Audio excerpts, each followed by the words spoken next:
Hello guys, cobra line ചാനലിലേക്ക് സ്വാഗതം. Guys, അപ്പോൾ ഒരു വ്യത്യസ്തമായ ഒരു വീഡിയോ ആയിട്ടാണ് നമ്മളിന്ന് വന്നിട്ടുള്ളത്. അപ്പൊ നേരെ വളവളാൻ നനയ്ക്കുന്നില്ല, ബാക്കി വിശേഷങ്ങളെല്ലാം സൈറ്റിൽ പോയിട്ട് come on.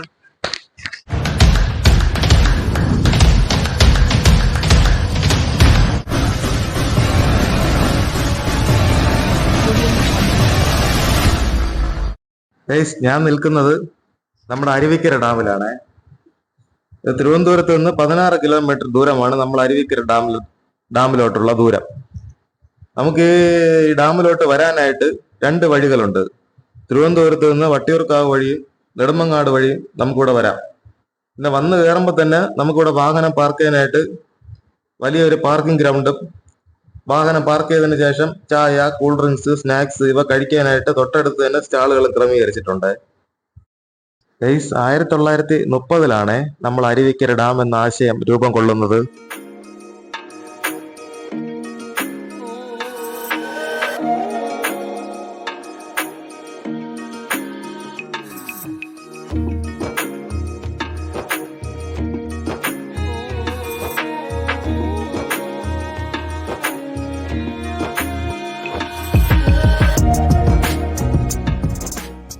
നമ്മുടെ പേപ്പാറ ഡാമിന്റെ സപ്പോർട്ടിങ്ങിന് വേണ്ടിയാണ് അരുവിക്കരയിൽ കരമനയാറിന് കുറുകെ ഇങ്ങനെ ഒരു ഡാം നിർമ്മിച്ചിട്ടുള്ളത്.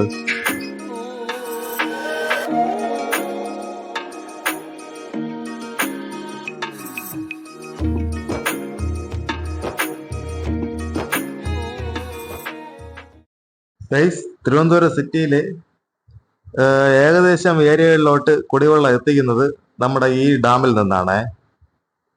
അത്യാവശ്യം നല്ല രീതിയിലുള്ള വാട്ടർ ട്രീറ്റ്മെന്റ് പ്ലാന്റുകളെല്ലാം ഈ ഡാമിലുണ്ട്.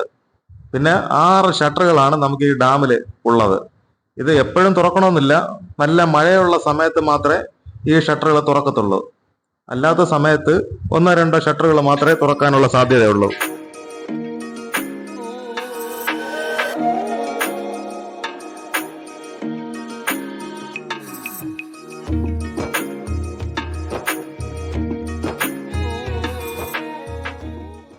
പിന്നെ എനിക്ക് പറയാനുള്ളതെന്ന് പറഞ്ഞാൽ, നമ്മുടെ ഈ ഡാമിന്റെ ഷട്ടറിന് കുറുകെ ഒരു പാലമുണ്ട് നേരെ ഫ്രണ്ടിലായിട്ട്. അപ്പോൾ ഈ തിരുവനന്തപുരത്ത് നിന്ന് വെള്ളനാട് വഴി പോകുന്ന വാഹനങ്ങളാണ് ഇതുവഴി കടന്നു പോകുന്നത്. പിന്നെ ഈ ഡാമിന്റെ സൈഡിലായിട്ട് വലിയൊരു മണ്ഡപമുണ്ട്. അതെന്ന് പറഞ്ഞാൽ നമുക്കിവിടെ പ്രദേശവാസികൾക്കും വരുന്ന ടൂറിസ്റ്റുകൾക്കും വിശ്രമിക്കാനായിട്ടാണ് ഈ മണ്ഡപം ക്രമീകരിച്ചിരിക്കുന്നത്. പിന്നെ കർക്കിടക വാവുബലി സമയത്ത് ഇഷ്ടംമാതിരി ആൾക്കാർ ഇവിടെ ബലിയിടാനായിട്ടും വരുന്നുണ്ട്. പിന്നെ എടുത്തു പറയാനായിട്ടുള്ള കാര്യം എന്ന് പറഞ്ഞാൽ, ഈ പാലത്തിന്റെ എതിർ ദിശയിലോട്ട് നമ്മൾ നോക്കുമ്പോൾ അതിമനോഹരമായിട്ട് ഒഴുകി പോകുന്ന കരമനയാറിനെയാണ് നമുക്ക് കാണാൻ കഴിയുന്നത്. സൂപ്പർ എന്ന് പറഞ്ഞാൽ സൂപ്പർ കാഴ്ചയാണത്.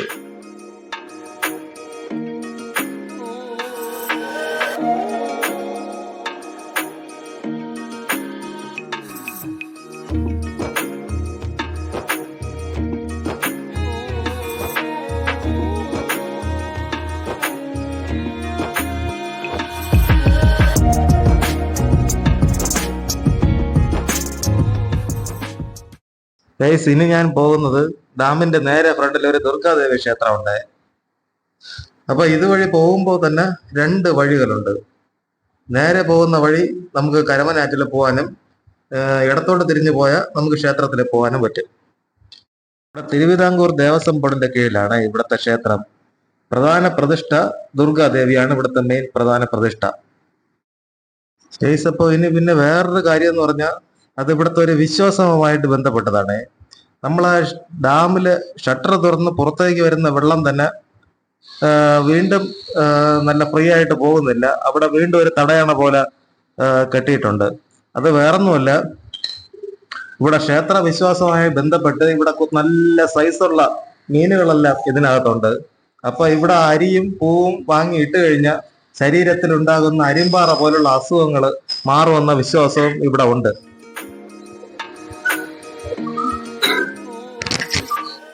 നല്ല മഴയുള്ള സമയമാണ് ഇപ്പോൾ. നമുക്കിവിടെ ഇറങ്ങാനായിട്ട് വേറെ വഴിയൊന്നുമില്ല. അത്യാവശ്യം നല്ല വഴുക്കലും ചുഴികളും ഉണ്ട്. അപ്പോൾ സൂക്ഷിച്ചില്ലെങ്കിൽ 8ന്റെ പണി കിട്ടും.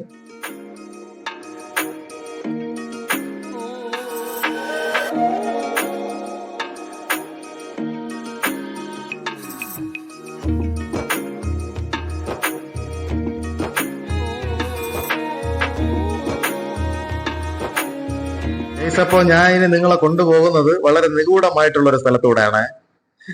വെറുതെ പറഞ്ഞതാണ്, നിങ്ങൾ പേടിക്കണ്ട. ഇതൊരു നടപ്പാതയാണ് ഗൈസ്. ഇത് പാറ തുരന്നാണ് ഇത് ഉണ്ടാക്കിയിരിക്കുന്നത്. പിന്നെ വാട്ടർ അതോറിറ്റിയുടെ വെള്ളം കൊണ്ടുപോകുന്ന ആ ഒരു വലിയ പൈപ്പ് ഇതിനടിയിലൂടെയാണ് കടന്നു പോകുന്നത്. പിന്നെ നമ്മൾ ആ ക്ഷേത്ര കവാടം കയറി വരുമ്പോൾ തന്നെ രണ്ട് വഴിയായിട്ട് സ്പ്ലിറ്റ് ആവും. അപ്പൊ ആ ലെഫ്റ്റ് പോകുന്ന വഴി നമുക്ക് ക്ഷേത്രത്തിലോട്ടും, ഈ സ്ട്രൈറ്റ് കാണുന്ന ഈ വഴി നമുക്ക് നേരെ പോകുന്നത് കരമന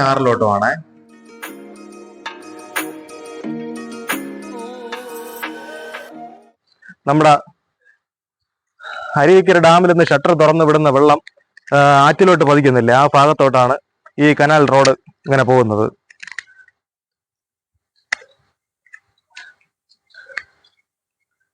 പിന്നെ വേറൊരു കാര്യം എന്ന് പറഞ്ഞാൽ, കണ്ടതെന്ന് പറഞ്ഞാൽ സത്യം പറഞ്ഞാൽ വളരെ മോശമാണ്.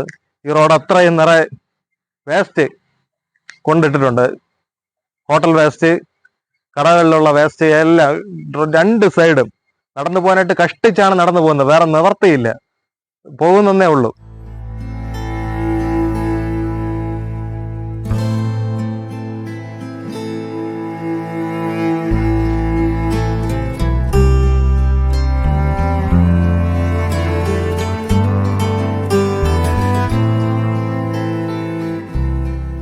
നേരെ ആ വഴി നമ്മൾ വന്ന് കയറുന്നതെന്ന് പറഞ്ഞാൽ ഈ ഒരു എൻട്രൻസ് വരുന്ന ഭാഗത്താണ് വന്ന് കയറുന്നത്.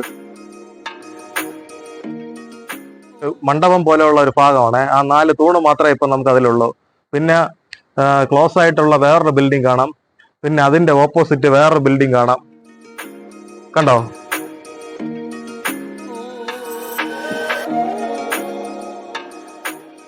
അപ്പൊ ഇതിനകത്ത് കയറി നോക്കാം എന്താണ് അവസ്ഥയെന്ന്.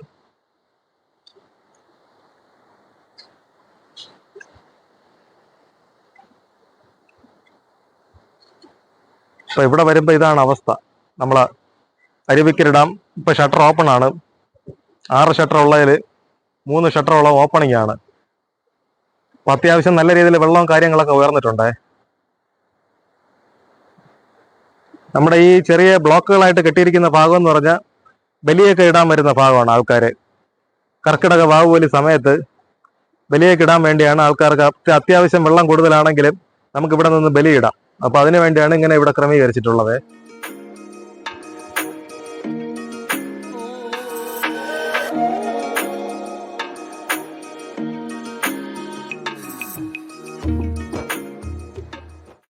അപ്പോൾ നമുക്ക് ഇതാണ് ഡാമിനകത്ത് കൊച്ചു കുട്ടികൾക്കൊക്കെ കളിക്കാനുള്ള ചിൽഡ്രൻസ് പാർക്ക്.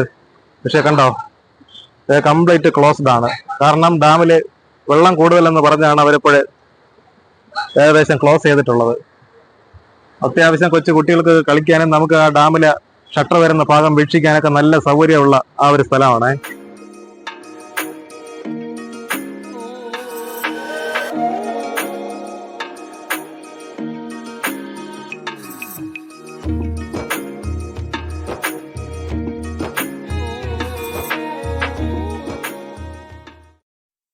അപ്പോൾ ഞാനിപ്പോ നിൽക്കുന്നത് ഈ ഡാമിന്റെ ആ വെള്ളം കെട്ടി നിർത്തിയിരിക്കുന്ന ആ ഒരു കാച്ച്മെന്റ് ഏരിയയിലാണ്. വലിയൊരു ഡാം എന്ന് പറയാനായിട്ടില്ല, ഇതൊരു ചെറിയൊരു ചെക്ക് ഡാമാണ്. അപ്പൊ അതിനനുസരിച്ചുള്ള ഒരു കാച്ച്മെന്റ് ഏരിയ മാത്രമേ ഇതിനകത്തുള്ളൂ. പിന്നെ എന്റെ ചെറിയൊരു പ്രായത്തിലൊക്കെ ഞാൻ ഇവിടെ വന്നിട്ടുണ്ട്. അപ്പൊ ഇവിടെ ബോട്ടിംഗ് എല്ലാം ഉണ്ടായിരുന്നു. പിന്നെ ആ ഷട്ടർ വരുന്നതിന്റെ മേലെ ഒരു പാലം ഉണ്ടാവുമല്ലോ, അപ്പൊ അതുവഴി നമുക്ക് നടന്ന് ഡാം സന്ദർശിക്കാനുള്ള ആ ഒരു അനുമതിയൊക്കെ ഉണ്ടായിരുന്നു. പക്ഷെ ഇപ്പൊ അതൊന്നും ഇല്ല. അപ്പൊ നമ്മുടെ പേപ്പാറ ഡാമിന്റെ ആ ഒരു സപ്പോർട്ടിങ്ങിന് വേണ്ടി മാത്രമായിട്ടാണ്, പിന്നെ നമ്മുടെ തിരുവനന്തപുരം ജില്ലയിലേക്കുള്ള കുടിവെള്ള ആവശ്യത്തിനുമാണ് അരുവിക്കര ഡാമിന്റെ ഉദ്ദേശം.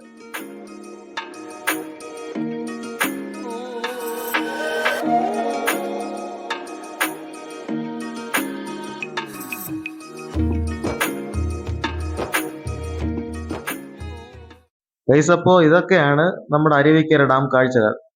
അപ്പോൾ നിങ്ങൾ തിരുവനന്തപുരത്ത് ഉള്ള ടൂറിസ്റ്റ് സ്പോട്ടുകൾ വീക്ഷിക്കാൻ വരുമ്പോൾ അരുവിക്കര ഡാമും സന്ദർശിക്കുക. അപ്പോൾ നമ്മുടെ വീഡിയോ ഇഷ്ടമായെന്ന് കരുതുന്നു. വീഡിയോ ഇഷ്ടമായെങ്കിൽ ചാനൽ ലൈക്ക് ചെയ്യുക, ഷെയർ ചെയ്യുക, സബ്സ്ക്രൈബ് ചെയ്യുക. അപ്പോൾ പുതിയ പുതിയ വെറൈറ്റി വീഡിയോസുമായിട്ട് നമുക്ക് വീണ്ടും കാണാം.